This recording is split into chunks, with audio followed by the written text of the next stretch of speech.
ওম শান্তি। আজ 20 আগস্ট 2024 বাবার অমূল্য মধুর মহাবাক্য শুনব। আজকের মুরলিতে বাবা বলেন, মিঠে মিঠে বাচ্চে, কাজকর্ম করতে করতেও কেবল বাবা স্মরণে থাকো। চলতে ফিরতে বাবাকে আর পরমধামকে, ঘরকে স্মরণ করো। এটাই হলো তোমাদের বাহাদুরি। আজকের মূলের প্রশ্ন, কখন এবং কিভাবে বাবার রিগার্ড আর ডিসরিগার্ড হয়? উত্তর, যখন তোমরা বাচ্চারা বাবাকে খুব ভালো করে স্মরণ করো, তখন বাবাকে রিগার্ড দেওয়া হয়, সম্মান করা হয়। কিন্তু যদি এরকম বলো যে স্মরণ করার সময় নেই, তাহলে সেটা এক প্রকার বাবাকে ডিসরিগার্ড করা হয়। বাবাকেই স্মরণ থাকে না। যদি নিজের লৌকিক পিতা, শরীরের পিতার ক্ষেত্রে এরকম বলি, বাবা তোমার কথা মনে থাকে না, তাহলে বাবার কেমন লাগবে? বা আমাকে যদি আমার সন্তান বলে যে মা কিংবা বাবা তোমার কথা মনে থাকে না, তাহলে আমার কেমন লাগবে বা বাবার কেমন লাগবে? তাহলে আমাদের সত্য পিতা, যার এত নিন্দা করার পরেও যিনি আমাদের এত উপকার করছেন, এত ভালো করছেন, আমরা যদি বলি তার কথা মনে থাকে না, তাহলে তার কেমন লাগবে? কতটা অসম্মান করা হচ্ছে। বাস্তবে এতে বাবার ডিসরিগার্ড হয় না, এতে তো নিজেকেই ডিসরিগার্ড করা হয়। তাই কেবল বক্তৃতা দেওয়ার জন্যই বিখ্যাত হও না, স্মরণের যাত্রাতেও বিখ্যাত হও। স্মরণের যাত্রার চার্ট রাখো। এই স্মরণের দ্বারা আত্মা শতপ্রধান হবে। শুধুমাত্র স্মরণের দ্বারাই আত্মা শতপ্রধান হবে। গীতাতে আছে, ধূপ দীপ নৈবেদ্য জপ তপ তীর্থ শাস্ত্র আদির দ্বারা আমাকে পাওয়া যায় না। ধূপ দীপ নৈবেদ্য তীর্থ জপ তপ শাস্ত্র আদির থেকেও জ্ঞান বড়। জ্ঞানের দ্বারা পুজো করলে ভালো। জ্ঞান দ্বারা পুজো করার থেকেও ধ্যান দ্বারা পুজো করা ভালো, অর্থাৎ স্মরণ করা। স্মরণের দ্বারাই আমাদের সমস্ত পাপ ভস্ম হবে।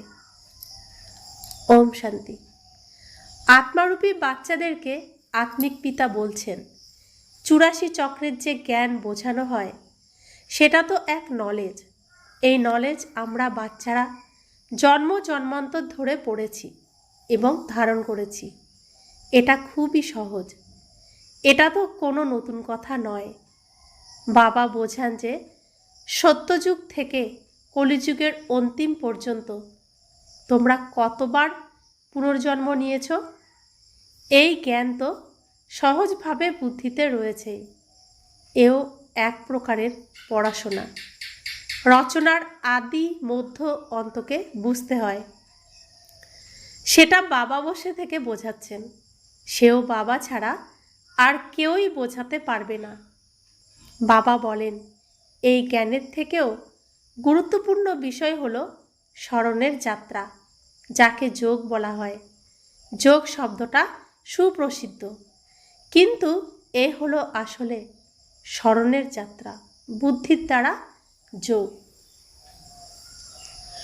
মানুষ যেমন কোথাও যাত্রা করতে যাওয়ার সময় বলে যে অমুক জায়গায় যাত্রায় যাচ্ছি, অমুক যাত্রায় যাচ্ছি, বৃন্দাবন যাচ্ছি বা মথুরা যাচ্ছি বা বদ্রীনাথ যাচ্ছি, অমরনাথ যাত্রায় যাচ্ছি, এরকম বলে না, যাত্রা করতে যাচ্ছি।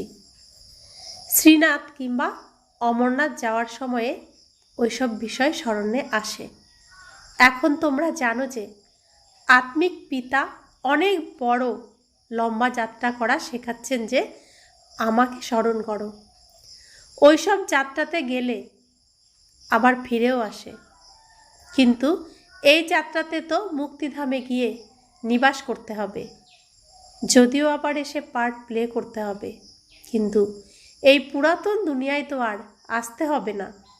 এই কলিযুগে আর এই নরকে আর আসতে হবে না, গর্ভজেলার প্রবেশ করতে হবে না। এই পুরাতন দুনিয়ার প্রতি তোমাদের বৈরাগ্য আছে, এটা হলো ছি ছি রাবণ রাজ্য। সুতরাং মুখ্য বিষয় হলো স্মরণের যাত্রা।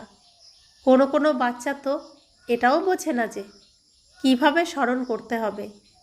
কেউ স্মরণ করছে কি করছে না সেটা তো দেখতে পাওয়া যায় না। বাবা বলছেন, নিজেকে আত্মা অনুভব করে আমাকে অর্থাৎ নিজ পিতাকে স্মরণ করো। এখানে কোনো দর্শন করার ব্যাপার নেই। কেউ কতক্ষণ স্মরণের যাত্রাতে থাকে সেটা জানতে পারা যায় না, সেটা কেবল সে নিজেই জানে। যুক্তি তো অনেককেই বোঝানো হয়েছে। কল্যাণকারী বাবা বুঝিয়েছেন, নিজেকে আত্মা অনুভব করো, আত্মা অনুভব করে শিব বাবাকে স্মরণ করো। নিজে সার্ভিস করলে সেটাও করতে থাকো। যেমন কোনো বাচ্চা হয়তো পাহাড়ে পাহারা দেওয়ার ডিউটি করছে, সে তো খুব সহজেই স্মরণ করতে পারবে। কেবল বাবা ব্যতীত অন্য কোনো কিছুই স্মরণে আসা উচিত নয়। বাবা উদাহরণ দিয়ে বোঝাচ্ছেন যে এই স্মরণের যাত্রাতে থেকেই আসা যাওয়া করো। যেমন পাদ্রীরা কত শান্তভাবে হাঁটা চলা করে, বাচ্চারা তোমাদেরকেও খুব ভালোবাসার সাথে বাবাকে এবং ঘরকে স্মরণ করতে হবে। এটা খুব উঁচু লক্ষ্য। ভক্তরাও এরকম পুরুষার্থ করে, কিন্তু ওরা ওটা জানে না যে এখন আমাদেরকে ফিরতে হবে। ওরা মনে করে যখন কলিযুগের সমাপ্তি হবে তখন ফেরত যাব। ওদেরকে এই পদ্ধতিটা শেখানোর মতো কেউ নেই। তোমাদের মতো বাচ্চাদেরকে এটা শেখানো হয়। পাহারা দেওয়ার সময়ে একান্তে বসে যতটা স্মরণ করবে ততই মঙ্গল। স্মরণের দ্বারাই পাপ নাশ হবে। জন্ম জন্মান্তরের পাপ মাথার উপরে রয়েছে। যে আগে শতপ্রধান হবে সেই আগে রাম রাজত্বে আসবে। সুতরাং তাকেই সব থেকে বেশি স্মরণের যাত্রাতে থাকতে হবে। প্রতি কল্পেই এরকম হয়। সুতরাং এদের কাছে স্মরণের যাত্রায় থাকার খুব ভালো সুযোগ রয়েছে। এখানে কোনো লড়াই ঝগড়ার ব্যাপার নেই। আসা যাওয়া করতে করতে কিংবা কোথাও বসে থেকে দুটো কাজই একসাথে করতে পারো। পাহারাও দাও আর বাবাকেও স্মরণ করো। কাজকর্ম করতে করতে বাবাকে স্মরণ করো। পাহারাদারদের সব থেকে বেশি সুবিধা। যদি স্মরণ করার অভ্যাস হয়ে যায় তাহলে দিনে কিংবা রাতে যারা পাহারা দেয় তাদের সব থেকে বেশি সুবিধা। বাবা তো এটা খুব ভালো সার্ভিস দিয়েছেন, পাহারা আর স্মরণের যাত্রা। এতে বাবার স্মরণে থাকার সুযোগ পাওয়া যায়। স্মরণের যাত্রাতে থাকার জন্য এই রকম বিভিন্ন যুক্তি শেখানো হয়। এখানে তোমরা যতটা স্মরণ করতে পারবে বাহ্যিক দুনিয়ার কাজকর্মে থেকে অতটা করতে পারবে না। তাই মধুবনে রিফ্রেশ হওয়ার জন্য আসে। একান্তে পাহাড়ের উপর বসে স্মরণের যাত্রা করতে থাকো। একা আছো নাকি সঙ্গে আরও 2-3 জন গেছে তাতে কিছু আসে যায় না, তাতে কিছুই যায় আসবে না। এখানে খুব ভালো সুযোগ রয়েছে। বাবাকে স্মরণ করাই হলো মুখ্য বিষয়।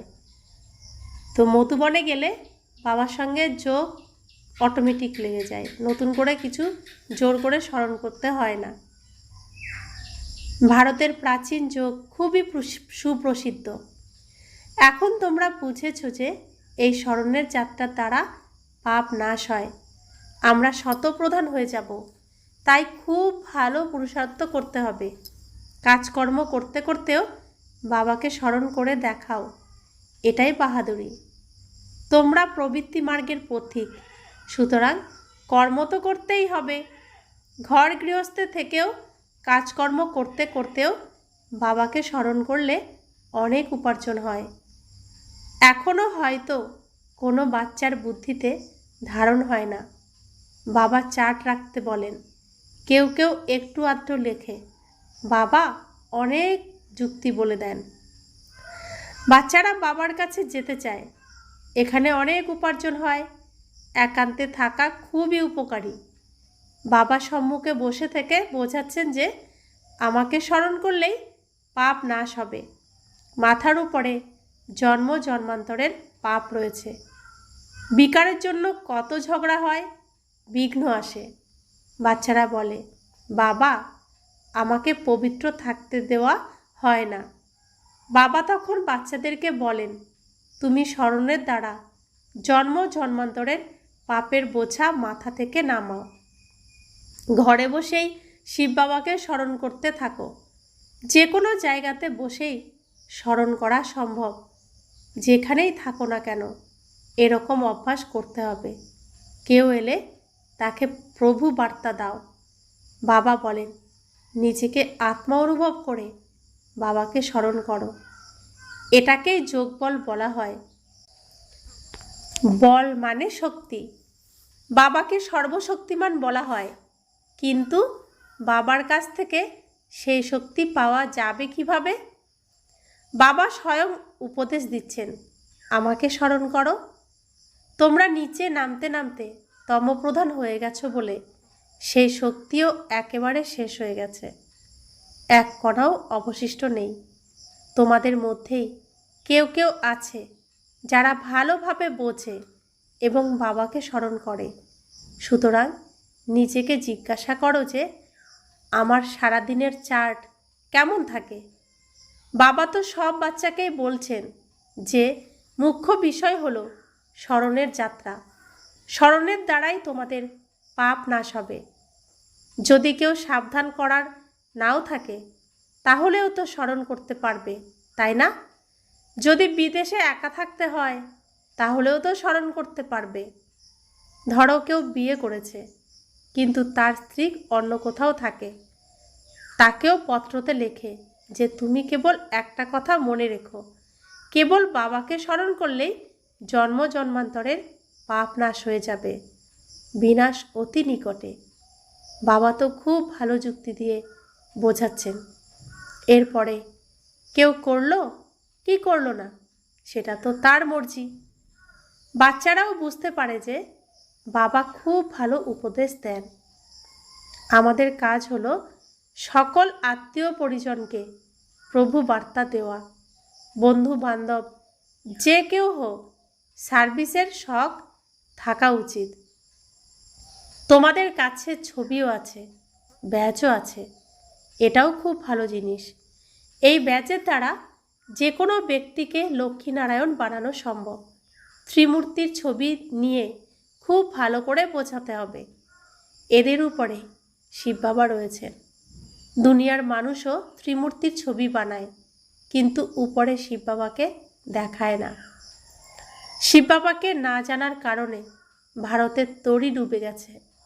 এখন শিব বাবার দ্বারাই ভারতের তরী তীরে পৌঁছাবে।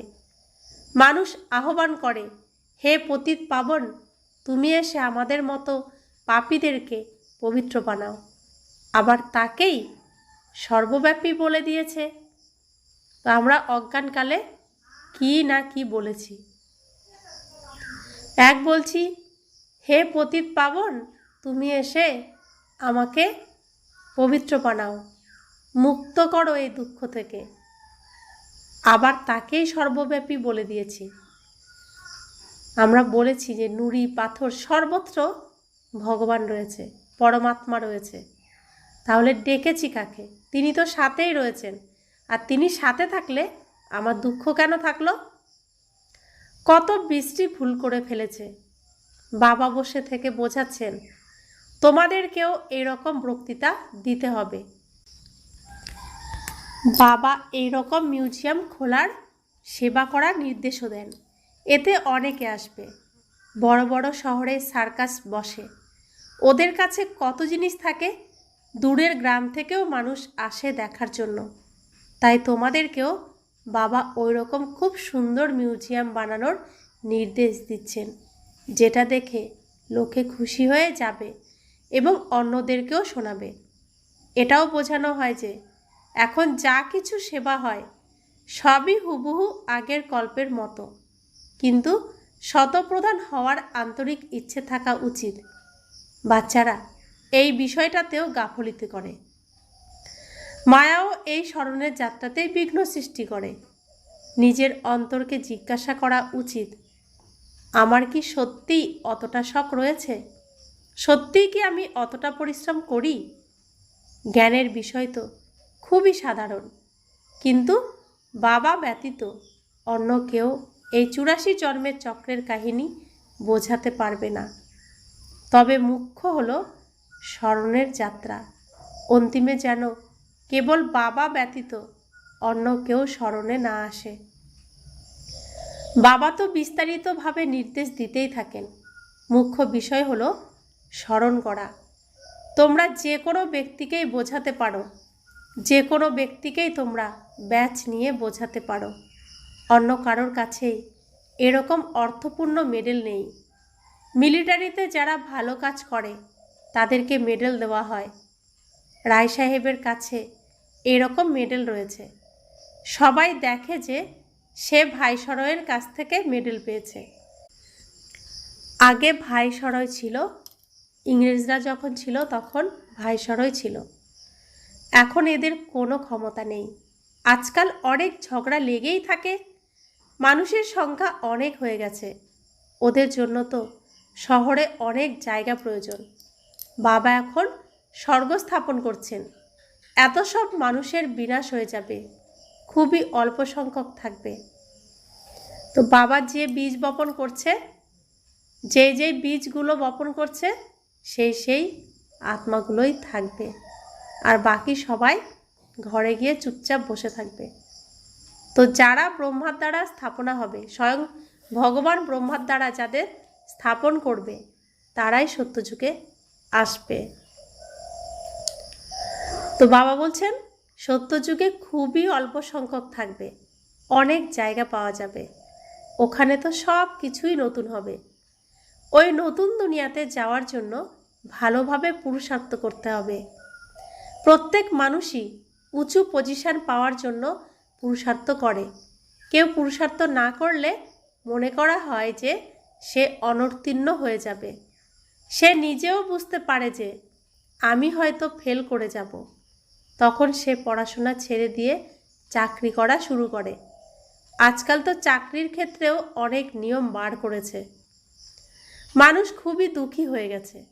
বাবা এখন তোমাদেরকে এমন রাস্তা বলছেন যাতে 21 জন্মের জন্য দুঃখের নামটাই থাকবে না। বাবা বলছেন যতটা সম্ভব কেবল স্মরণের যাত্রাতেই থাকো। রাতের সময়টা খুবই ভালো, শুয়ে শুয়েও স্মরণ করতে পারো। তবে এই রকমভাবে স্মরণ করলে অনেকের ঘুম চলে আসে।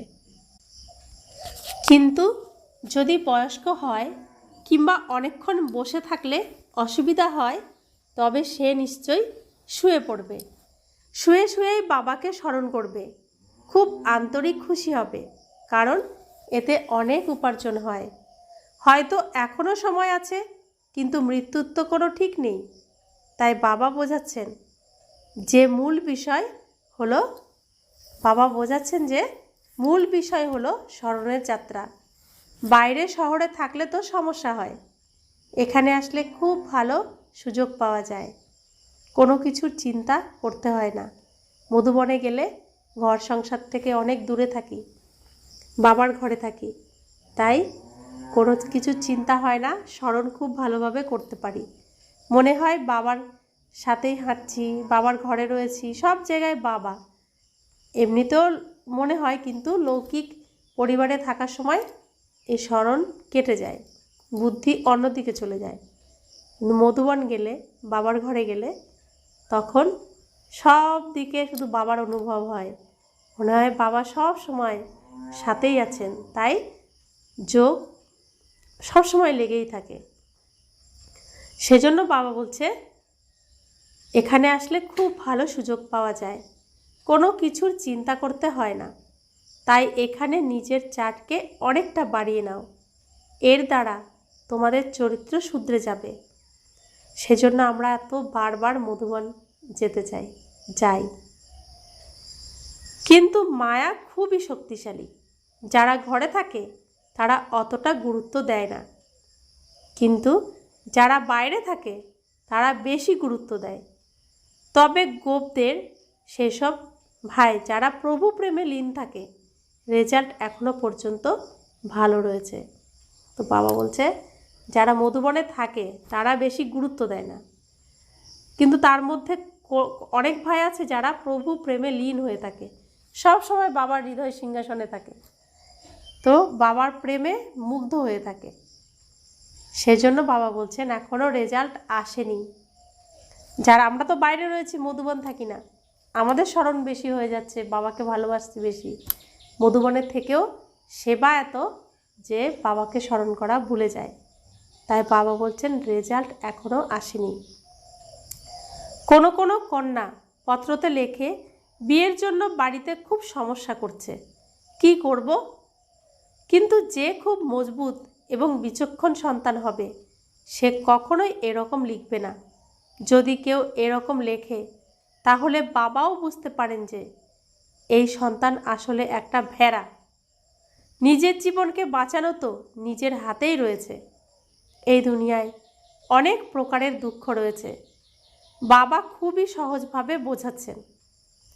তোমরা বাচ্চারা মহান ভাগ্যশালী, এখানে এসে সাহেবের সন্তান সাহেবজাদে হয়েছ। বাবা কত শ্রেষ্ঠ বানাচ্ছেন, তা সত্ত্বেও তোমরাই বাবাকে গালাগালি করো, সেটাও আবার কাঁচা গালাগালি। এই যে শ্রাবণ মাসে শিবের মাথায় জল ঢালে, বুদ্ধ পূর্ণিমাতে বৈশাখ মাসে জল ঢালে, পূর্ণিমাতে সোমবারে, আর বাঁক নিয়ে যাওয়ার সময় জল ঢালতে যাওয়ার সময় কি সব না বলে।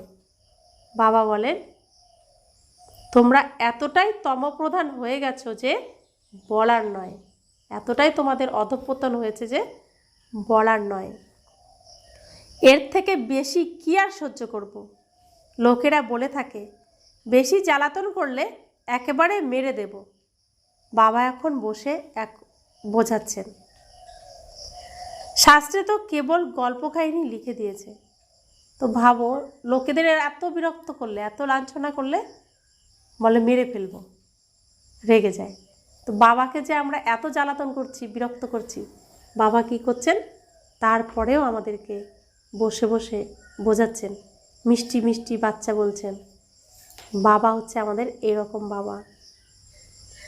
জল ডালতে যায় তো বাবার তো রাগ হয় না, রাগ হয় না। জল ঢালতে যায় না, এই যে বাঁক নিয়ে যায় না, যাওয়ার সময় কি বাবাকে গালি দিতে দিতে যায়, তো কি সব বলে না, বাজে বাজে কথা, বাজে বাজে কথা বলতে বলতে জল ঢালতে যায়। তো আমি জানি না। বাবা বলছেন যে আমাকে তোমরা এমন গালি দাও, তো এর থেকে বেশি আর কি সহ্য করব? তো লোকেদের এরকম করলে কি করবে? মেরে ফেলবে, মারামারি করবে। আর বাবা কি করছেন? তারপরও আমাদেরকে মিষ্টি বাচ্চা বলে বসে বোঝাচ্ছেন। তো সত্য পিতা আর মিথ্যার মধ্যে কত পার্থক্য। আমার শরীরের পিতাকে একটা খারাপ কথা বললে, অসম্মানজনক কথা বললে সাথে সাথে কি করবে? মারবে, বকবে, খুব অতিষ্ঠ হয়ে গেলে ত্যায্যপুত্র করে দেবে, ঘর থেকে বের করে দেবে। আর যিনি সব কিছু দিয়েছেন, আমরা এত অপমান করেছি, তিনি কি করছেন? মিষ্টি বাচ্চা বলে বলে আমাদেরকে বোঝাচ্ছেন। এই হচ্ছে সত্য পিতা। তো যাকে আমরা পেয়েছি আর কি চাই পাওয়ার? তো শাস্ত্রে কেবল গল্প কাহিনী লিখে দিয়েছে। বাবা তো খুব সহজভাবে যুক্তি দিয়ে বলেন, কাজকর্ম করতে করতেই বাবাকে স্মরণ করো, এতে অনেক লাভ রয়েছে। ভোরবেলা এসে স্মরণ করতে বসো, খুব মজা পাবে, কিন্তু অতটা শখ নেই। কোন স্টুডেন্ট ফেল করবে সেটা তো টিচার স্টুডেন্টের চালচলন দেখেই বুঝে যায়। বাবাও বুঝতে পেরে যান যে এই সন্তান ফেল করে যাবে, সেটাও আবার প্রত্যেক গল্পের জন্য। হয়তো খুব ভালো বক্তৃতা দেয়, খুব সুন্দর প্রদর্শনী বোঝায়, কিন্তু স্মরণ করে না, এতেই তো ফেল হয়ে যায়। এতে তো ডিসরিগার্ড করা হয়, নিজেকেই ডিসরিগার্ড করে। শিব বাবার তো ডিসরিগার্ড হয় না। কেউই এই রকম বলতে পারে না যে আমি তো স্মরণ করার সময়ই পাই না। বাবা এটা কখনোই মানবেন না। স্নান করার সময়ও তো স্মরণ করতে পারো। খাওয়ার সময়ে বাবাকে স্মরণ করলে অনেক ভালো হয়। কোনো কোনো বাচ্চা কেবল বক্তৃতা দেওয়ার জন্যই বিখ্যাত, কিন্তু যোগ নেই। স্নান করলাম তো যখন জল ঢালছি সুখ ঢালছি, সুখ দিয়ে স্নান করছি তো আমার সব দুঃখ চলে যাচ্ছে, শান্তি দিয়ে স্নান করছি তো অশান্তি চলে যাচ্ছে, প্রেম দিয়ে চান করছি তো অভিমান চলে যাচ্ছে। এরকম প্রত্যেকবার জল ঢালার সময় আমরা এইভাবে বাবার সঙ্গে যোগ করে যে বাবা স্নান করিয়ে দিচ্ছে আমাকে, সুখ দিয়ে চান করাচ্ছে, প্রেম দিয়ে চান করাচ্ছেন। তো এটা কি হয়ে গেল, খুব মজাও লাগবে, আবার স্নানের সময় স্মরণও হবে। খাওয়ার সময়ও বাবাকে তো নিবেদন করেই খেতে হয়, বাবাকে দিয়েই তো খেতে হয়। বাবাকে প্রথমটা বাবা তুমি খাও, তুমি গ্রহণ করো, এটাকে প্রসাদ বানিয়ে দাও, তারপরে আমি খাবো। তো আমরা সেইভাবেই খাওয়া দাওয়া করি। তো সেই খাবারটা খেলে কি হয়, শরীর সুস্থ থাকে, শক্তি পাওয়া যায়, শরীর খাবারটা সবল হয়। আর বাবাকে দিয়ে না খেলে সেটা চুরি করা হয়ে যায়। তো আমি তো বাবার থেকেই খাচ্ছি, বাবা দিয়েছেন বলেই খাচ্ছি। তো সেই বাবাকে যদি আমি না দিই, না খেতে দিই, তাহলে আমার তো এটা চুরি করে খাওয়া হয়ে গেল। বাবাকে জিজ্ঞেসও করলাম না, খেয়ে ফেললাম। তো বাবা বলছেন কোনো কোনো বাচ্চা কেবল বক্তৃতা দেওয়ার জন্যই বিখ্যাত, কিন্তু যোগ নেই। সেই অহংকারের জন্য অনেকের পতন হয়। अच्छा, मीठे मीठे सिखिला दे बच्चों प्रति माता पिता बाप दादा का याद प्यार और गुड मॉर्निंग। रूहानी बाप की रूहानी बच्चों को नमस्ते। हम रूहानी बच्चों की रूहानी माता पिता बाप दादा को याद प्यार, गुड मॉर्निंग और नमस्ते नमस्ते नमस्ते। शुक्रिया बाबा, शुक्रिया बाबा, शुक्रिया। धारणार जन्य मुख्यसार, सर्वशक्तिमान बाबार काछ थेके शक्ति नेওয়ার জন্য স্মরণের চাটকে বৃদ্ধি করতে হবে। স্মরণ করার জন্য ভিন্ন ভিন্ন যুক্তি বের করতে হবে। একান্তে বসে বিশেষভাবে উপার্জন জমা করতে হবে। দ্বিতীয় ধারণা, শতপ্রধান হওয়ার ঐকান্তিক ইচ্ছা থাকতে হবে। গাফিলতি করা কিংবা অহংকারের বশীভূত হওয়া উচিত নয়। সার্ভিসের শখ থাকতে হবে এবং তার সাথে স্মরণের যাত্রাতেও থাকতে হবে। বরদান, সব কিছু বাবাকে অর্পণ করে কমল পুষ্পের মতো ডিটাচ এবং প্রিয় হয়ে থাকা ডবল লাইট ভব। বাবার হওয়া অর্থাৎ সব বোঝা বাবাকে দিয়ে দেওয়া। ডবল লাইটের অর্থই হলো সব কিছু বাবাকে অর্পণ করে দেওয়া।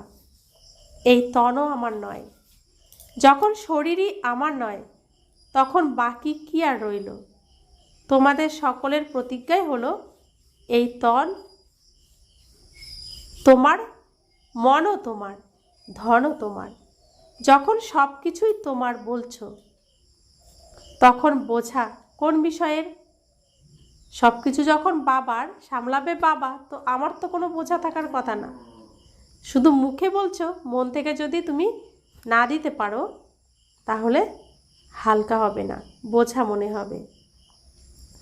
সেজন্য কমল পুষ্পের দৃষ্টান্ত স্মৃতিতে রেখে সদা ডিটাচ এবং প্রিয় থাকো। তো আমি সব কিছুর মধ্যে থেকেও সব কিছুর থেকে উপরে, কিছু আমাকে স্পর্শ করতে পারছে না, তাহলেই ডবল লাইট হয়ে যাবে। স্লোগান, আত্মিক গুণের দ্বারা, রুহানিয়তের দ্বারা কর্তৃত্ব ফলানোর মনোভাবকে সমাপ্ত করে নিজের শরীরের স্মৃতিকে গলিয়ে ফেলে যে, সেই সত্যিকারের পাণ্ডব। তো আমি আত্মার গুণ কি? আমি সুখস্বরূপ, শান্তস্বরূপ, প্রেমস্বরূপ, আনন্দস্বরূপ, জ্ঞানস্বরূপ, পবিত্র স্বরূপ, শক্তিস্বরূপ। এ হলো আমি আত্মার গুণ। তো আমি আত্মার এই গুণকে কাজে লাগাতে হবে। কিন্তু আমার শরীরের মধ্যে কি গুণ আছে? বিকার আছে। তো এই বিকারগুলো কি করে? কর্তৃত্ব ফলায় অন্যের উপরে। আমি বাবার ঘরে আছি, বাবা আমাকে দায়িত্ব দিয়েছে, তাহলে আমি এখন এখানে সবার উপর কর্তৃত্ব ফলাবো, সবাইকে মানে আমি সবার উপরে আমি শাসন করছি আর কি, এরকম। তো বাবা বলছে তোমার আত্মিক কী গুণ? তুমি তো সুখ স্বরূপ, সুখ দেবে, তুমি দুঃখ দেবে না। আর তুমি কি করছো? শরীরের ভানে তুমি অন্যদের উপর কর্তৃত্ব ফলাচ্ছ, দুঃখ দিচ্ছ, অপমান করছো। তাই বলছে আত্মিক গুণকে কাজে লাগাও। আত্মিক গুণ যা, সেটাই সবাইকে দিতে থাকো, কর্তৃত্ব ফলাবে না, দেহের ভানে আসবে না। তো নিজের শরীরের স্মৃতিকে গলিয়ে ফেলতে হবে। শরীর ভাবলেই কর্তৃত্ব আসবে। রাবণ তো তাই করছে, আমাদেরকে বন্দি করে রেখেছে। আর বাবা কি করছে? সবাইকে একদম তার বুকে নিচ্ছে, হৃদয়ে নিচ্ছে, তাই না? সুখ দিচ্ছে, শান্তি দিচ্ছে। তা আমাদেরকেও এই শরীরের পুরো ভানগুলোকে, শরীরের স্মৃতিকেই গলিয়ে ফেলতে হবে, থাকবে না আত্মার মধ্যে। তাহলেই সত্যিকারের পাণ্ডব আমাদেরকে বলবে। ওম শান্তি।